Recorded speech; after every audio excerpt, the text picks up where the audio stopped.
এই রমাদানুল মুবারকে আমাদের কি করণীয়, কি বর্জনীয়, what to do and what not to do, এই টপিকসের উপর কিছু কথা আপনাদের সামনে উপস্থাপন করব ইনশাআল্লাহ। ওমা তৌফিকে ইল্লা বিল্লাহ।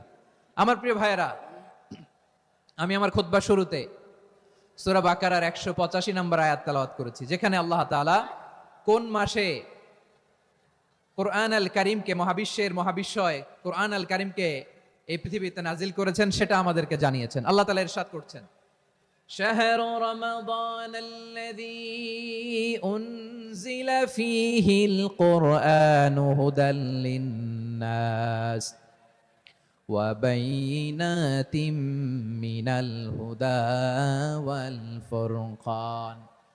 আল্লাহ বলেন, রমাদান এমন একটা মাস যে মাসে কোরআন নাজিল করা হয়েছে, আর এই কোরআন হচ্ছে বিশ্ব মানবের জন্য পথ নির্দেশিকা, হেদায়েতের সুস্পষ্ট বর্ণনা এবং সত্য মিথ্যা পৃথক করার আসমানি মানদণ্ড রূপে জামিনে আমাদের জন্য কোরআন নাজিল করেছে কে?